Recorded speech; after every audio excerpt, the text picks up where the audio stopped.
Hi everyone, we're going to start talking about section 1.2, which is all about graphs of equations in two variables and circles. We will do more detailed graphs further on in the semester, but for right now we're just going to look at a couple and remember some of the things that some of the techniques we use to graph equations. First of all, an equation in two variables, most of the time we will be using x and y because our coordinate system has an x-axis and a y-axis. When we first start graphing, and the way we're going to graph in this section is we're just going to simply plot some points. So what I'm going to do is create what we like to call a t-chart, and I'm going to just randomly pick some x values and substitute them in here for x and find that coordinating y value. So I like to pick some that are negative. I always like to choose 0 because it is a nice value to work with. And I'm going to just kind of pick those 5. Now substituting -2 in here, if I take -2 and I square it, that gives me 4. And 4 minus 2 is 2. Substituting in -1, I will square it. I get 1 minus 2 is a -1. 0 minus 2 is -2. 1 minus 2 is -1. And then 4 minus 2 is 2. Now I can simply plot those points. So -2, 2, -1, 1. Whoops. -1, -1. 0, -2. 1, -1, and 2, 2. And then connecting my dots, we get a parabola. And we will tackle graphing this function a lot more in detail in a chapter coming up shortly. So for right now, we're just going to remind ourselves that we can plot points on the graph and get a value. Later we will talk about the x squared and shifting things in that nature. Here's another one that you may be familiar with. So again, I'm going to just pick some values. It's my absolute value function. If I substitute in -2, the absolute value of -2 is 2. Absolute value of -1 is 1. Absolute value of 0 is 0, 1, and then 2.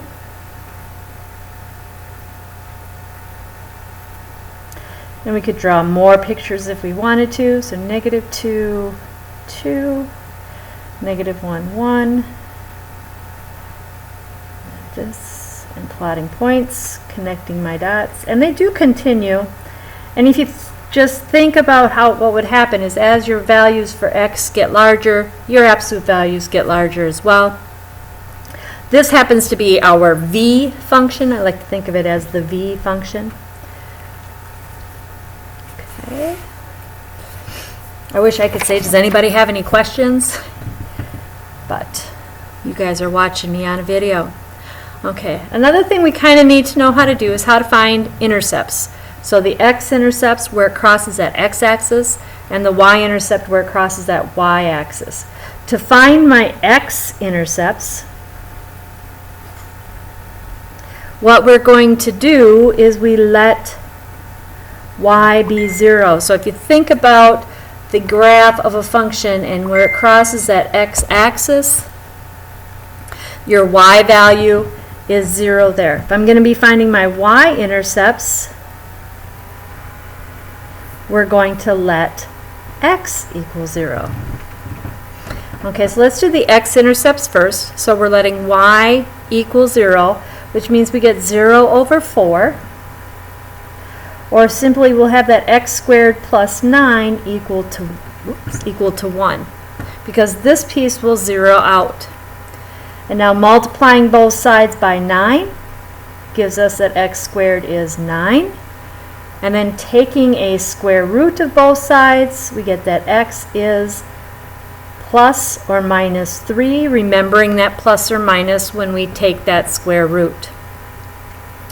Similarly, the y-intercepts, we're going to let x be 0.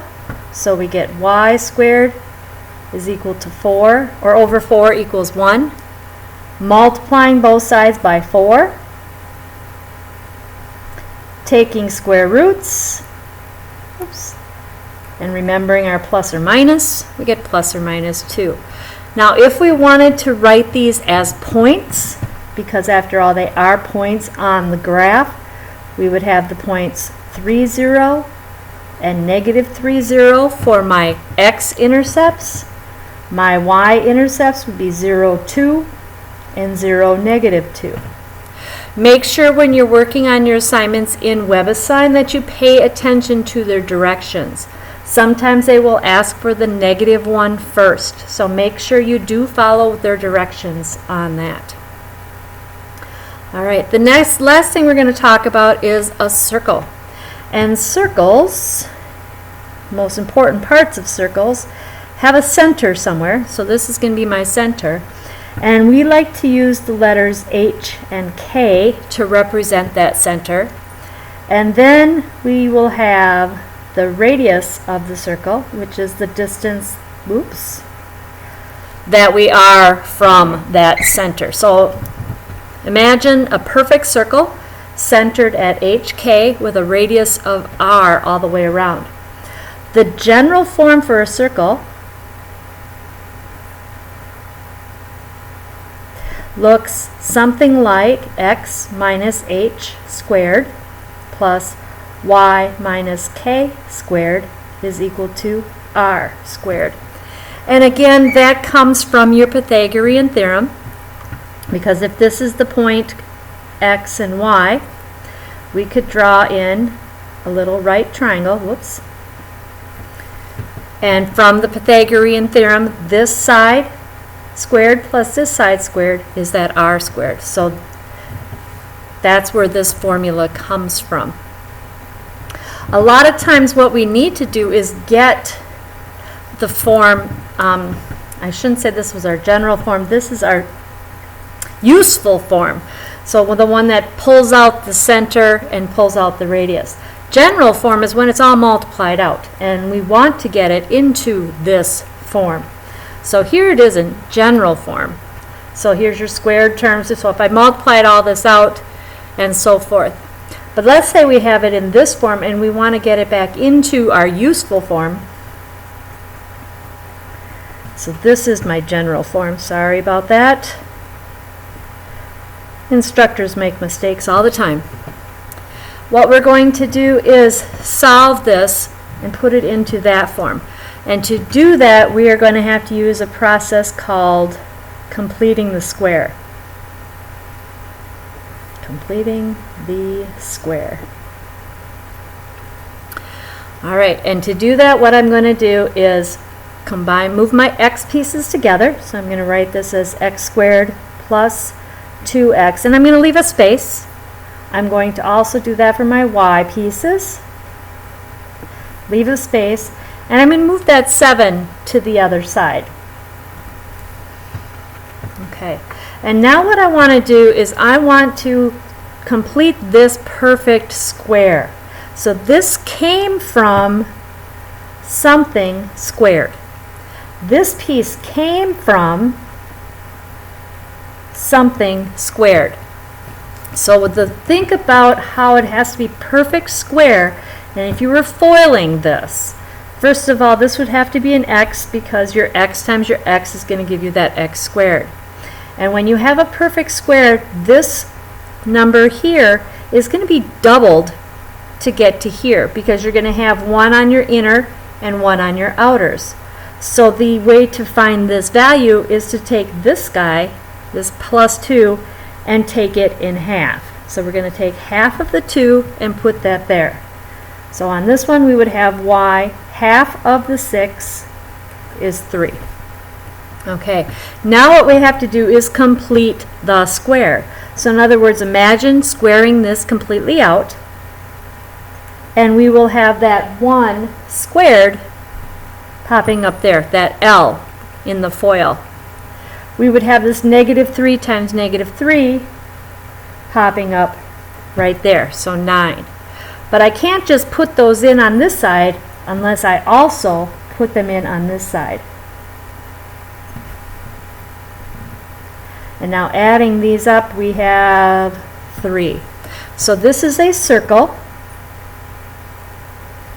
whose center is at -1, 3, because we need x minus h and y minus k, so whatever is being subtracted, with a radius